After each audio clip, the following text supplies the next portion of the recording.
Olá! Estamos de volta mais uma vez e você sabe, né? É hora de mais uma incrível jornada pelo mundo do agronegócio.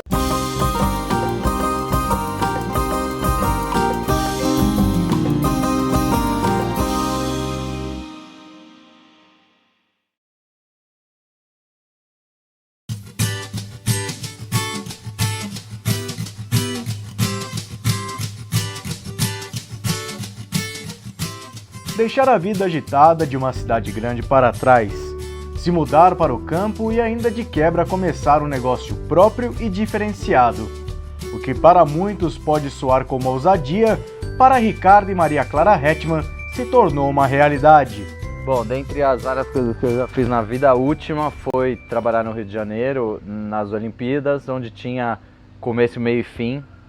Então terminaria em 2016 nas Olimpíadas do Rio, eu era da área de sustentabilidade. A Maria Clara é da área de jornalismo, enfim, a gente morava lá. Teve o primeiro filho em 2015, também isso já mudou a nossa forma de encarar a vida, né? Vamos criar esse moleque aonde, né? Surgem perguntas aí. E como era um projeto começo, meio e fim, como eu falei, deu pra gente pensar o que a gente vai fazer depois, né? A gente já tem uma história com ovinos aqui desde 1997, mais de 20 anos de criação de ovinos de corte. Então essa mudança para o leite ela se deu de maneira natural, porque a gente queria uma atividade também onde a gente se enxergasse mais velho, anos depois daqui, há muitos anos, trabalhando com isso, e o queijo é infinito, né? Para a nova realidade, o cenário escolhido foi o sítio Santa Fé, adquirido pela família do Ricardo em 1986 e que está localizado na cidade de Porto Feliz, a aproximadamente 117 quilômetros da capital paulista. No nosso caso, a gente tem uma sorte muito grande de estar próximo à cidade, então a gente não é que a gente abandonou a cidade e saiu, a gente está a 1 hora e pouco de São Paulo, então sempre está lá, os amigos estão aqui, também a família, e isso torna a coisa um pouco mais fácil. Se eu estivesse lá no interior de Goiás, Mato Grosso para lá, não sei se eu encararia assim de maneira tão fácil. A fim de conhecer melhor as técnicas de produção, o casal viajou para locais onde o queijo de ovelha é bastante comum. A gente passou 2 meses viajando, que não é muito, mas foi uma experiência legal, entre Portugal e Espanha, que são 2 países que têm uma relação com ovelhas de leite muito boa, tem várias marcas e vários tipos de queijos de ovelha. E a sociedade está acostumada a comer esse tipo de comida, né, queijo de ovelha. Então são várias fazendas que produzem leite, várias queijarias de diversos tamanhos, produzindo diferentes tipos de queijo. A experiência como um todo foi muito rica. E depois a gente fez alguns cursos aqui no Brasil, sempre no sentido de aprimorar principalmente a parte de queijos, né? O casal precisou começar seu negócio do zero. Para que desse certo, dividiram suas funções. Maria se tornou a responsável pela queijaria, enquanto Ricardo ficou encarregado da produção das ovelhas, além da manutenção do sítio. A gente acabou, até por sermos casados e tentar não brigar à noite, a gente acabou dividindo bem os papéis aqui dentro, as funções aqui dentro. Isso foi essencial até para a gente conseguir dar foco numa coisa só, porque se eu tivesse que fazer tudo sozinho, criar os animais, tocar a queijaria, fazer a parte de venda, embalagem, marketing, logística, distribuição, etc., é um pouco complicado. Então a gente dividiu bem, onde eu cuido toda a parte da fazenda e do, vamos dizer assim, porteira para fora, né, que são as vendas e tudo isso, os clientes e tal. Então ela é minha cliente no leite, vamos dizer, eu com a minha equipe a gente produz o leite, entre aspas, vende para ela.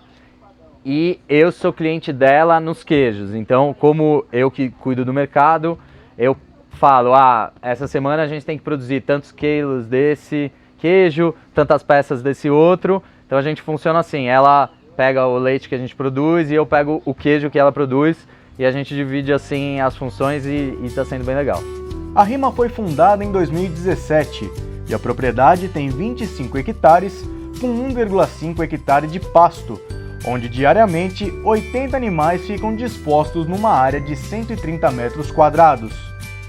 O plantel atual conta com 450 ovelhas da raça francesa Lacone, e destas, 130 estão em lactação. Aqui o rebanho todo é focado na parte do leite, né? Então a raça que a gente usa aqui é uma raça francesa leiteira, mais popular no Brasil, apesar de sermos pouquíssimas propriedades produtoras de leite. Pra vocês terem uma ideia, hoje no Brasil, no último levantamento que foi feito há 2 anos atrás, somos 30 propriedades produtoras de leite de ovelha no Brasil todo, e queijarias menos ainda. Atualmente, a média diária de produção na Rima é de 1,3 litro de leite, número que para o produtor ainda pode melhorar. Um número satisfatório que hoje ninguém tem no Brasil de média seriam 2 litros por dia por ovelha. Esse já seria um número legal de se trabalhar.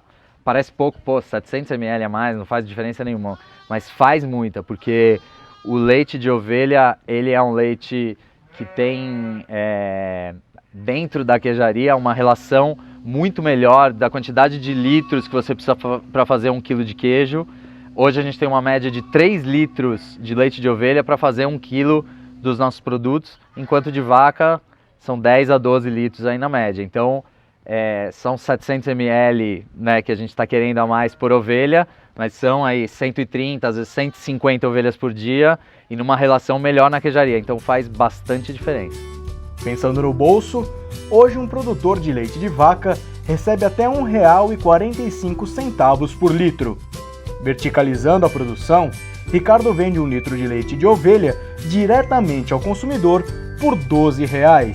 No que a gente percebe é elas por elas. Se você tem espaço, talvez valha a pena você ir realmente para os bovinos. Mas se você é uma área pequena, compacta, como é o nosso caso, as ovelhas têm uma relação muito boa. Claro que aí quando você junta com queijaria, é muito mais trabalho, mas se torna ainda mais interessante, porque você verticaliza, você tem um valor agregado bem maior, não é só o leite, é o queijo final que eu vendo, né? Mas, por exemplo, se tiver a oportunidade de vender para mim ou para uma outra queijaria de ovelha, é uma atividade que vale a pena hoje em dia. O custo de manutenção do pasto é baixo e possui alta qualidade nutricional. Tá dando bem certo aqui pra gente. Esse aqui é um meio hectare que a gente tem de Ares, tem outras áreas e ele é bem exigente em adubação, então todo dia que as ovelhas saem a gente roça e coloca a ureia, a lanço mesmo, e isso já é suficiente. O padrão da pastagem garante uma boa eficiência nutricional, principalmente durante o verão. Então o pasto a gente consegue até 12% de proteína, mais ou menos, nessa época de chuva, que é um índice bom. Nessa época do ano, basicamente essa é a alimentação delas. Te dá um cheirinho de ração no fim do dia também, para melhorar um pouco a parte nutricional. Para facilitar o manejo na propriedade, Ricardo encontrou uma solução simples e bem criativa. Ricardo, então explica pra gente essa técnica, né, das coleiras que vocês desenvolveram, né, foi desenvolvido por vocês, como que funciona? É uma inovação simples, na verdade. O material é daquelas alças de mochila, sabe? E aí com cores diferentes, onde visualmente fica fácil de verificar quais animais estão em cada estágio. Então aqui na Rima, não me pergunte por quê, mas a gente determinou algumas cores. Por exemplo, o vermelho, ele é quando passa o ultrassom na ovelha e ela está prenha. O laranja é quando no ultrassom detecta já um parto duplo ou triplo. A verde é a ovelha que está na produção de leite, alta produção, que pra gente é acima de 1,5 litro. A preta abaixo de 1,5 litro, baixa produção, e isso implica, obviamente, você tem um grupo de verde, você vai colocar o melhor macho, a melhor alimentação, né? Aí a gente tem outras cores também, que aí é bem aleatório, de acordo com cada macho. Então tem um grupo no pasto com um macho, tá com uma coleira azul, por exemplo. Um outro grupo tá com uma coleira rosa, e isso fica fácil de visualizar já de longe se aquele é um grupo de prenhas, ou um grupo que está com macho, ou um grupo que deveria estar no leite. E também, no caso de misturar, eventualmente, a gente consegue determinar quais ovelhas tem que ir para cada lado, só olhando com as coleiras, sem ter que puxar na orelha, na tatuagem, na planilha e tal. Fica bem mais fácil o manejo.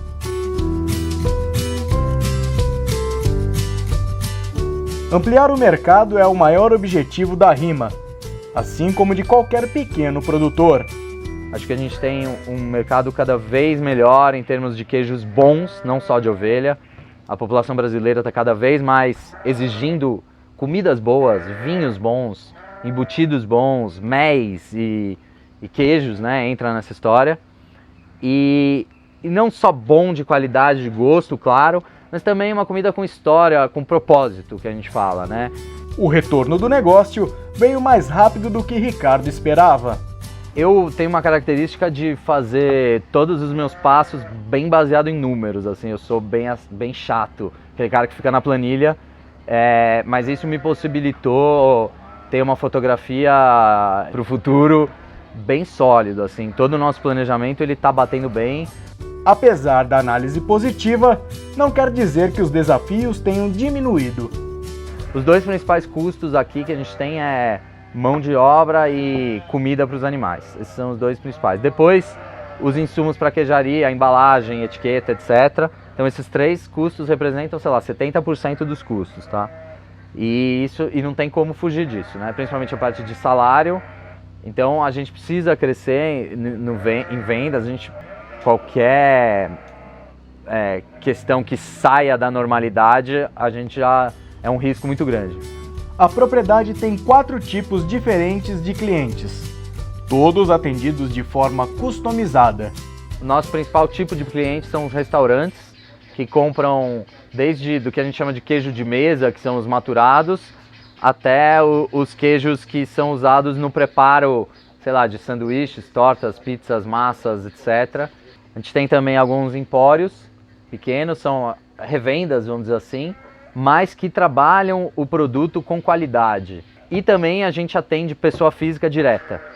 Então a gente entrega diretamente na casa das pessoas, em São Paulo uma vez por semana, no nosso caso toda quinta-feira. Então a gente manda uma lista WhatsApp segunda e terça, as pessoas vão fazendo os pedidos e na quinta-feira a gente entrega na casa das pessoas. Isso traz uma comodidade para os clientes, muito legal. E aí a gente ainda tem um quarto tipo de cliente, que é o cliente que vem aqui.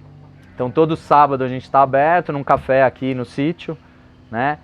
Onde a gente serve um brunch, tábua de queijo, sanduíches e tal. E as pessoas vêm até aqui e também acabam comprando queijo e levando para casa. E durante a semana também está aberto a lojinha, vamos dizer, a pessoa vem, escolhe um queijo e leva. Existe esse mercadinho também.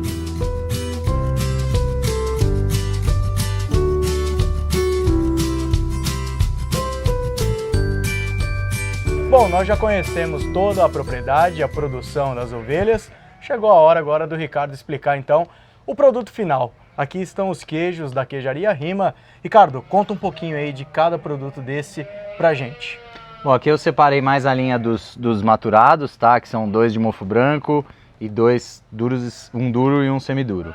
E aqui umas amostras dos frescos, tá? A começar pelo iogurte. O iogurte é um dos produtos mais icônicos de leite de ovelha, porque hoje está todo mundo acostumado a falar iogurte grego e na Grécia se usa leite de ovelha, por isso essa consistência do iogurte grego que a gente tem aqui. Então, não sei se vai dar para ver a consistência, mas é um bicho que bem durinho assim, só cai uma babinha. Então esse produto é bem legal. Aqui a gente tem também a coalhada seca, que é um derivado do iogurte, e o Boursin em conserva, que é um queijo que demora 48 horas fermentando, não usa coalho, ele tem uma coagulação láctica, que a gente fala, tá? Então ele é um pouquinho mais ácido, bem legal. Aí dentre os maturados, a gente tem esse queijo, que é o queijo Guaianá, são 45 dias de maturação, tá? Então ele é um queijo, uma espécie de um meia cura de leite de ovelha, 100% de leite de ovelha, massa firme por inteiro aqui. E aí esses aqui eu vou dar para você provar. Então esse é um queijo, ele é o mais leve assim dentre os maturados que a gente tem.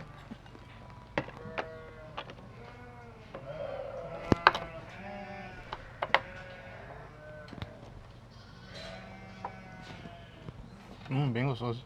Que E bom. é bem leve. É bem leve mesmo. Depois a gente passa para esse aqui, que é o queijo Avecuia, tá? Em homenagem ao rio que passa aqui próximo. Todos os nossos queijos têm nomes tupi-guarani, em homenagem aos habitantes antigos do Brasil, nativos. E esse aqui é em homenagem também a um rio aqui próximo. Esse primeiro, o Guaianá, que você provou, é em homenagem aos antigos habitantes daqui da região, que eram os índios Guaianá. Então esse já é um queijo bem diferente, ele é um processo de fabricação próximo ao camembert. Então ele tem essa casquinha que a gente chama de aveludada, isso é dado por um mofo chamado Penicillium camembert, onde a gente inocula. Aí depois a gente tem esse queijo, que é o queijo de maior maturação, são 12 meses de maturação na caverna de maturação, né, que a gente criou aqui. E por ser duro a gente tira um pedacinho assim do meio. Esse é um queijo já desenvolvido para ralar numa massa, bem diferente também. É um parmesão de leite de ovelha, né, o pecorino. Nossa, bom demais. Esse bom. É bem gostoso. E aí, por último, o queijo mais diferente que a gente tem, que é o porã, que significa belo. Ele também é uma massa do Boursin, então do próprio Boursin a gente faz esse, como se fossem uns brigadeirinhos na conserva, e a gente faz esse outro formato, aproximadamente 150 gramas, e também inocula o mesmo fungo do camembert.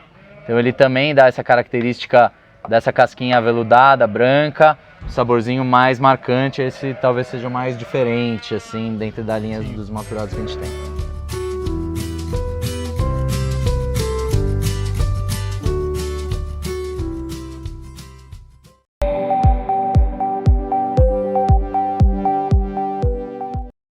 Uma parceria entre a fabricante de ketchup Heinz e o Instituto Espacial Aldrin, ligado ao Florida Tech, resultou no plantio de tomates em condições ambientais semelhantes ao planeta Marte.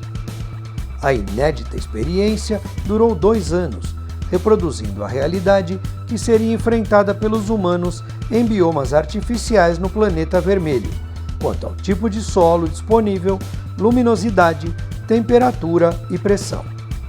O resultado foi animador, e a conclusão do trabalho, como já se deveria esperar, foi a fabricação de um ketchup especial com estes tomates.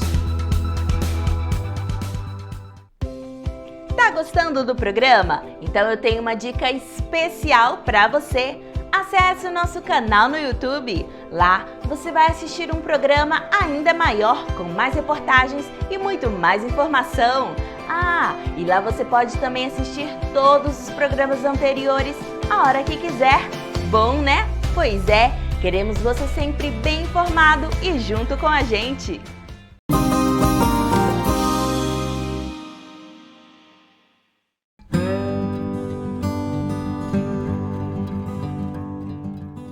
Considerada poderosa por prevenir doenças como o câncer, evitar o envelhecimento precoce, além de reduzir o colesterol e proteger o coração, a couve-flor é um vegetal rico em fibras, vitaminas e minerais.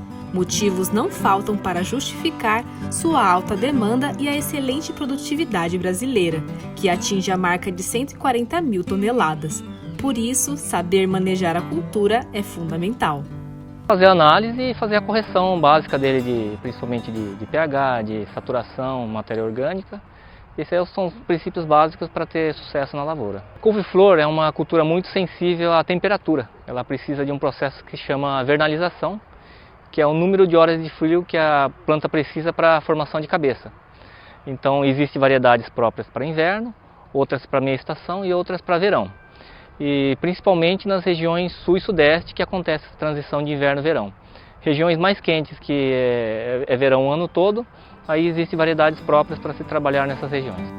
Quando se trata de irrigação, vale considerar o ditado que diz: tudo demais é veneno. A quantidade de água ideal é que não seja nem muito e nem pouca, seja uma quantidade adequada. E a gente dá preferência para, principalmente, se puder fazer por gotejamento, para não molhar as folhas, que vai evitar a entrada de muitas doenças. As principais doenças e pragas da cultura são a xanthomonas, que é uma doença bacteriana, que ocorre principalmente no verão, onde se tem temperaturas muito altas e chuvas ao mesmo tempo, né? Então, nessa época é bom fazer preventivos para controle da xanthomonas. E durante todo o ano, principalmente nas épocas mais secas, existe uma praga que se chama Plutella xylostella, conhecida como traça das crucíferas. Ela é a principal praga e é o que mais causa danos na cultura da couve-flor. Proteção de cabeça também é importante, para manter ela branca, porque se pegar muita insolação ela pode amarelar, perder um pouco de coloração. Então, importante na cultura da couve-flor também é a proteção de folha em volta da cabeça. Além do manejo adequado, com a ajuda da tecnologia, é possível aumentar a produtividade e reduzir os custos. A gente, todos os anos, pesquisa novas variedades adaptadas para as condições do Brasil. Que uma particularidade do Brasil são as chuvas. Então, todas as variedades que lançamos, principalmente essas aqui que pode ver a campo, elas têm uma tolerância muito alta a xanthomonas, que é a doença bacteriana que ocorre com alta temperatura e umidade alta. Que aí vai ter uma maior sanidade e um menor uso de defensivos também. No Brasil, a colheita da couve-flor é feita de forma manual e para saber a hora certa da coleta é necessário conhecer o padrão exigido pelo mercado. A couve-flor tem dois tipos de mercado. O pessoal que vende planta solta, né? Então exige umas cabeças maiores. Então o produtor é que vai se adequar. E existe o outro tipo que é o embandejado, que é colocado em bandeja de isopor coberta com filme. Então nesse padrão é uma planta um pouquinho menor, uma cabeça um pouco menor que vai atender essa rede que a venda para supermercados. E no caso de vendas em CEAGESP e plantas para feira, elas exigem que as cabeças sejam um pouco maiores. A pós-colheita também é um outro ponto bastante importante. Desde que ele seja embalado em bandeja e mantido sob refrigeração, a vida útil dela cresce muito na gôndola do mercado, podendo ir até algumas semanas depois de colhido.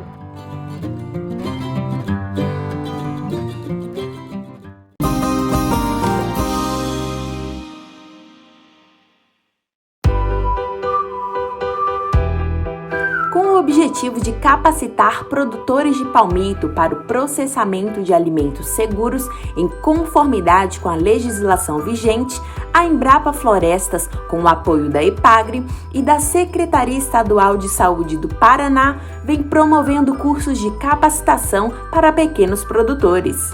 Realizar esse tipo de curso é importante porque você qualifica as pessoas que vão trabalhar direto no processamento do palmito, porque é uma atividade rentável. Nós temos aí grandes plantios de pupunha, também temos plantios de palmeira real, e você precisa se adequar a critérios da legislação, porque é um produto que ele tem muito risco para a saúde, principalmente relacionado ao botulismo.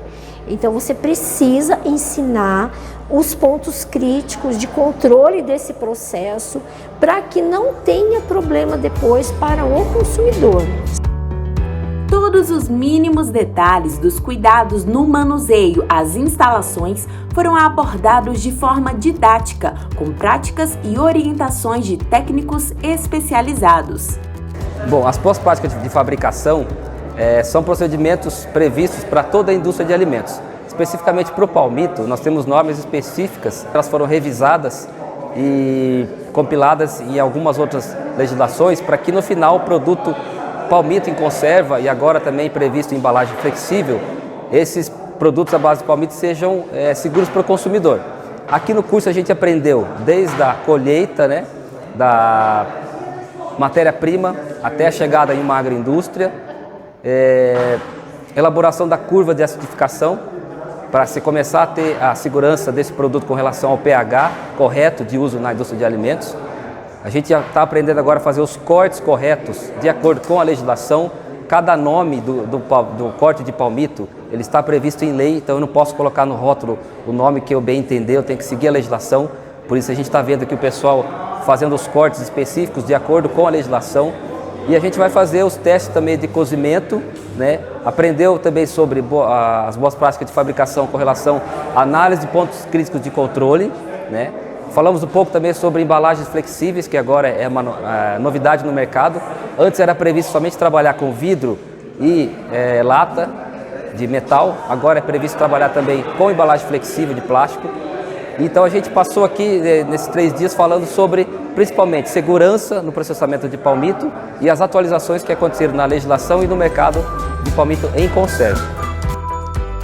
Os ganhos em conhecimento e a importância desse aprendizado é ratificado pelos próprios participantes, que enxergam também a possibilidade de agregar valor ao seu produto e diferenciá-lo no mercado. Eu vim a fazer o curso porque a região onde eu atuo, que é a região do Vale do Ribeira, é uma das regiões de produção, maior produção do Brasil de palmito pupunha.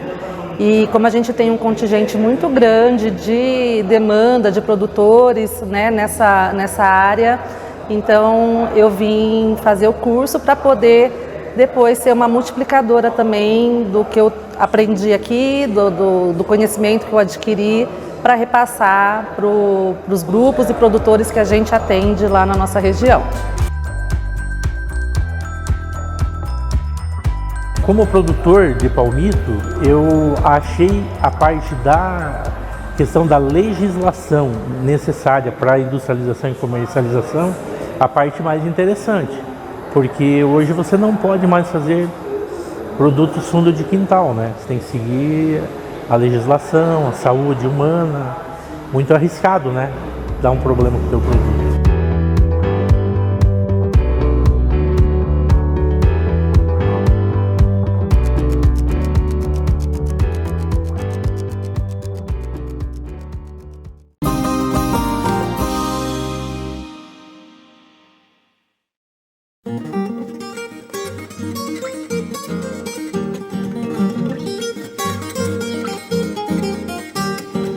São 6 horas da manhã e a vida de quem mexe com a pecuária de leite já está super ativa. Não tem fim de semana, não tem feriado, todo dia é dia, toda hora é hora. É isso mesmo, né, Rodrigo? O pessoal que trabalha com leite não tem descanso não, né? É isso aí mesmo, você vê aí por pleno feriado e estamos aí começando a preparar as coisas para ir buscar o leite. Qual que é a rotina de vocês aqui?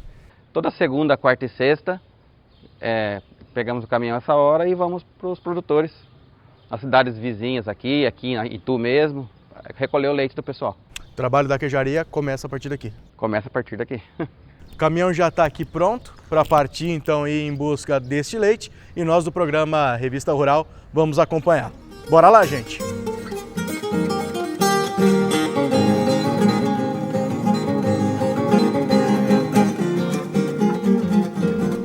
Com o pé na estrada, nossa primeira parada foi no sítio Bom Jardim. E para chegar nele foi preciso muita atenção, já que a entrada é uma pequena porteira que fica ao pé da rodovia. Aqui a propriedade vem desde o meu avô, né? Que ele sempre teve atividades rurais assim, e aí meu pai, que a vida inteira ele tirou leite e formou os filhos, tudo saiu daqui, né? E aí depois, hoje ele está com 93 anos e agora ele está meio descansando um pouco, né? Mas é isso aí, é uma vida de trajetória em cima do leite, né? Com 40 cabeças no rebanho, sendo 18 em lactação, Maurício produz 120 litros por dia e vende para a queijaria pelo preço de R$ 2,50 o litro. Qual que é a importância de empresas como essa darem essa, vamos dizer assim, essa moral, né? Essa participação aos pequenos produtores pro sustento de vocês na atividade? Isso ajuda muito, né, o produtor, né? Que nem a queijaria, eles hoje em dia, que nem antigamente se vendia o leite na rua, agora não pode mais, né? Então é uma parceria que acaba dando uma sustentabilidade para nós, né? E o que tirar vai lá, então é uma coisa muito boa, né? Economicamente é um seguro para vocês, né? O leite ele não é uma atividade muito rentável, mas ele é um pinga-pinga, né? Que aí vai ter que fazer um ajuste na propriedade e aí encaixar com as despesas com a entrada, né? No sítio, algumas reformas e melhorias estão no plano do pecuarista. E por isso, todo o dinheiro da venda do leite já tem a destinação definida. Esse dinheiro ele retorna tudo aqui mesmo, né? Então a gente nós estamos ainda numa fase aí de melhoramento de rebanho, que teve uma fase aí que ficou meio quieto aqui, né? Vamos dizer assim. E agora nós estamos investindo aí em melhorar um pouquinho o rebanho Então injeta tudo aqui mesmo. Hoje o leite ele é bem restrito a pagar a despesa e sobrar um pouquinho mais, um pouquinho a coisa, né? Então é meio apertado.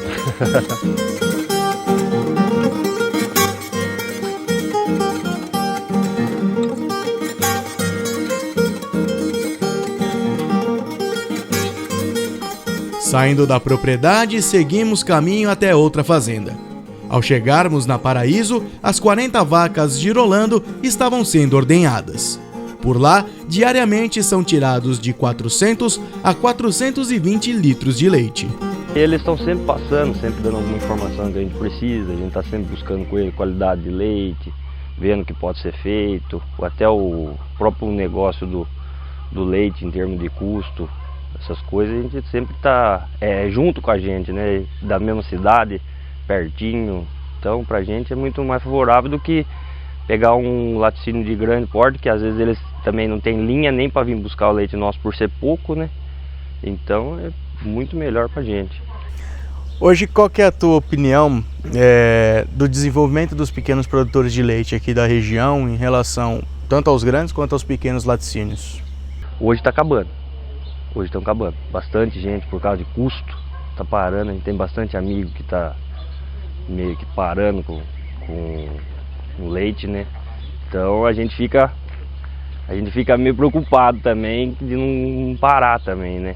Porque meu avô vem mais de 25 anos já mexendo com leite. Agora eu assumi a frente, então, mas a gente está sempre pesquisando coisa para a gente poder continuar com o trato, para não parar com o leite, né? Que a gente viveu disso até hoje, a gente quer continuar.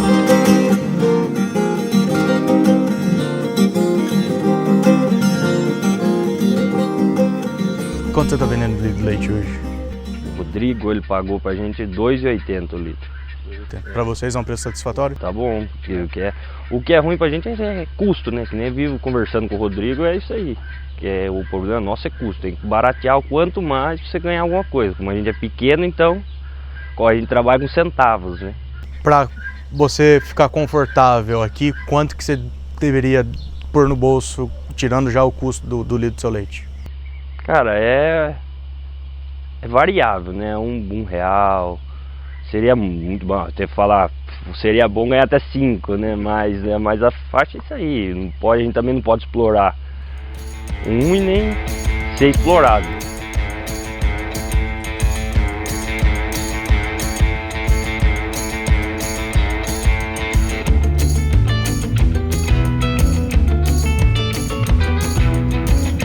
Bom, o leite já veio das fazendas, já foi descarregado aqui na queijaria. Inclusive, nós já estamos dentro da queijaria, por isso eu estou protegido da cabeça até os pés. A partir de agora, esse leite começa a se tornar de fato um queijo. A primeira parte é a da pasteurização, onde uma máquina, através de uma tubulação de inox, manda o leite para o tanque.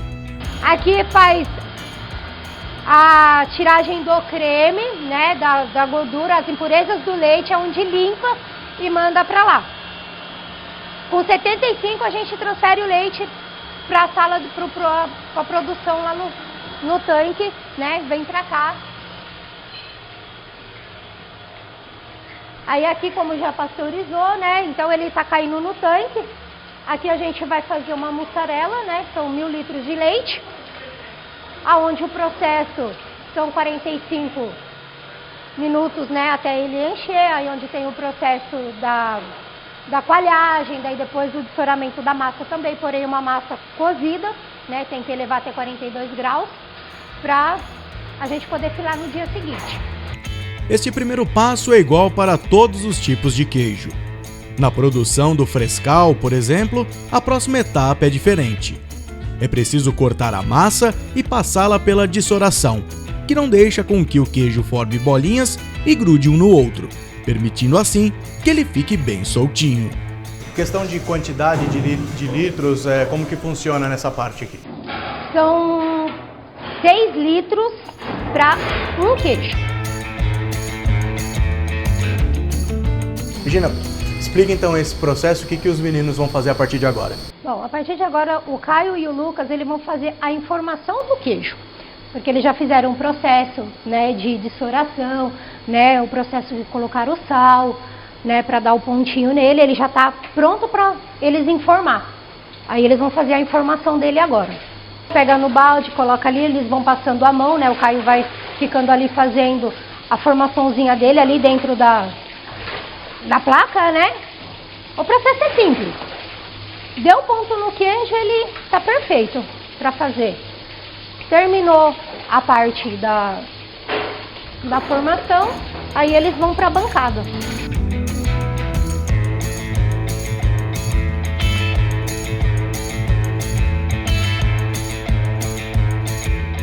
Nós estamos aqui, ó, passando frio, literalmente porque estamos na câmara fria, né, ô Regina?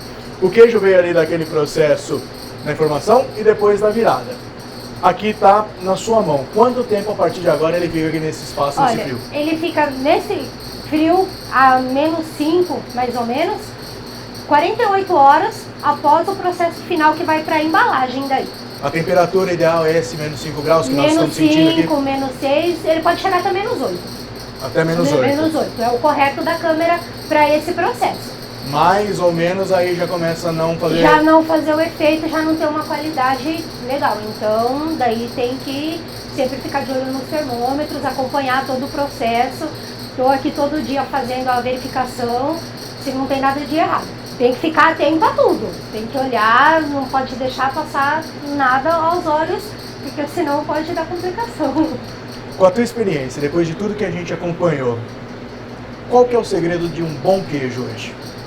Olha, o bom queijo hoje é você seguir ele, o processo correto e, acima de tudo, com muito carinho, que é o mais importante.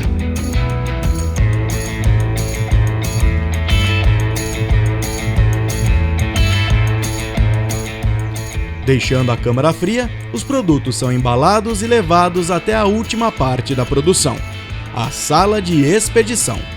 Após o processo de 48 horas, né, para embalagem, aqui está o produto final. Embaladinho, bonitinho, bebida, queijo fresco, palito, provolone, Minas padrão, manteiga barra. Aqui é o produto armazenado final.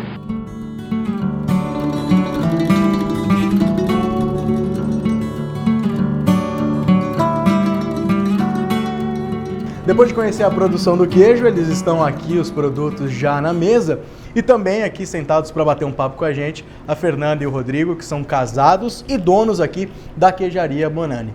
Fernanda, conta pra gente como começou esse trabalho de vocês na queijaria. A queijaria, o meu esposo, antes de nós casarmos, né, ele já tem uma leve história sobre o leite, sobre o queijo, mas era um produto que não tinha uma certificação. Então a gente nunca podia crescer, né, por causa dessa legalização. Mas nós casamos em 2007 e em 2009 nós começamos a voltar a produzir o queijo, né, juntamente com ele, e buscar a lei da certificação, né, porque as pessoas elogiavam muito o nosso produto, porém não tinha certificação, então a vigilância às vezes barrava nós nos estabelecimentos. A luta do casal foi grande e a partir de 2014 eles começaram a conseguir as certificações e mudar o rumo do trabalho. Hoje a gente pode vender em todo o território nacional e isso foi muito gratificante para a gente, né? A gente conseguiu se destacar e correr atrás do sonho nosso. Vocês hoje têm uma gama de produtos grande, né? E eu acho que é uma coisa que é importante para uma queijaria ter tanto produto à disposição, né? Sim, a gente tem uma variedade de produto. O carro-chefe nosso é o queijo branco, né? Onde é um queijo bem leve, onde o pessoal gosta mesmo. Até as pessoas falam assim, nossa, não consigo comer outro queijo a não ser o de vocês. Mas isso nos deixa até contente, né? Porque a gente sempre luta para fazer o melhor. E agora, em contrapartida, a gente está se dedicando também ao nosso parmesão, que em feiras que nós participamos, as pessoas ficam apaixonadas pelo parmesão.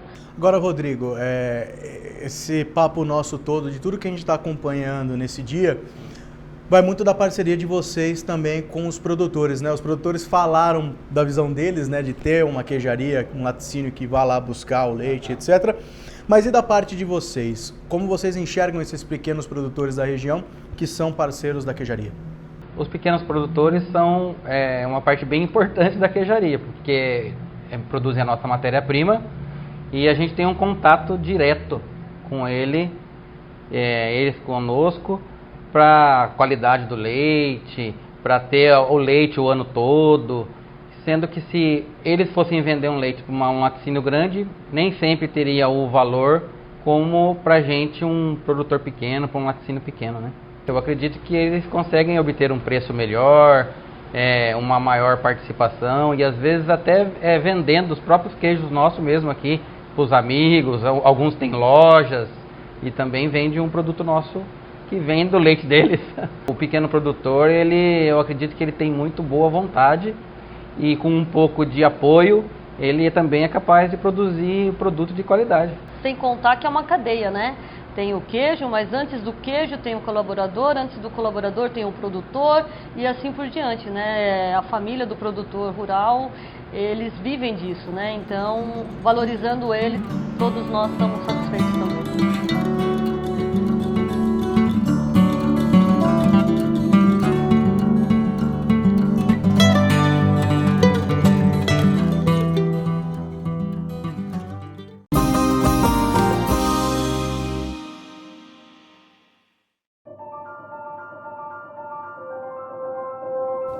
Enquanto o mundo sofre anualmente com o desperdício de aproximadamente 1 bilhão de toneladas de alimentos, a insegurança alimentar atinge um número elevado de pessoas.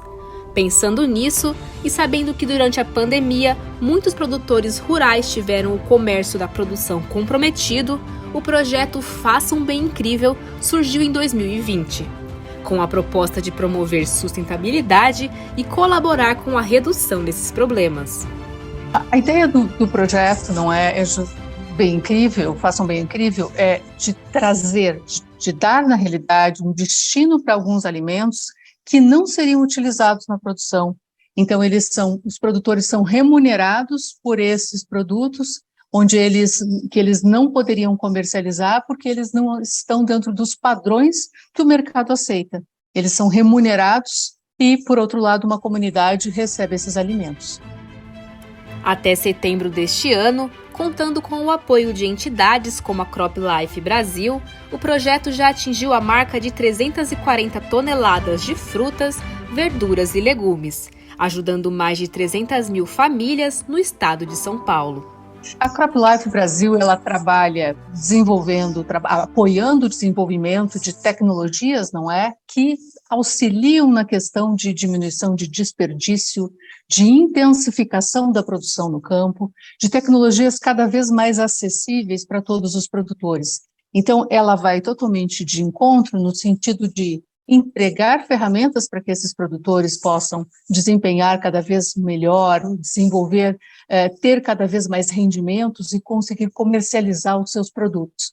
Por outro lado, as tecnologias também que a CropLife apoia o desenvolvimento, elas têm todo um potencial muito grande de entregar uma quantidade muito maior de alimentos, diminuindo as questões de insegurança alimentar. Através da websérie Conectados pelo Campo, muitas pessoas poderão compreender melhor a importância da agricultura e o seu compromisso com a sustentabilidade, desde o aspecto ambiental e social até o aspecto econômico. A ideia da websérie foi de trazer, de sensibilizar pessoas que muitas vezes não prestam muito atenção até para todas essas pontas da cadeia, para as pontas de quem está envolvido na produção, para os desafios do produtor rural, para os desafios de como esse alimento pode ter destino para as nossas mesas, no caso, para as comunidades, de despertar essa atenção de quanto quem está envolvido com o desenvolvimento de tecnologias está também atento às questões de insegurança alimentar, às questões de fome.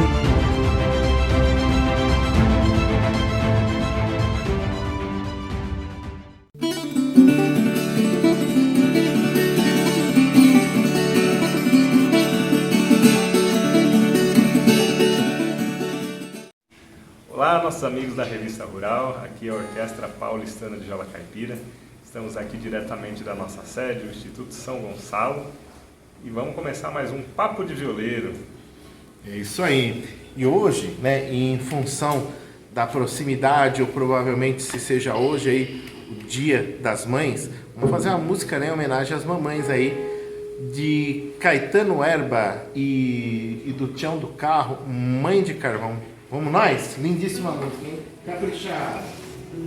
Atenção, Si maior. 1, 2, 3, vai.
Chegou a hora de irmos embora, mas lembre-se, para assistir este ou qualquer programa anterior, basta acessar nosso canal no YouTube.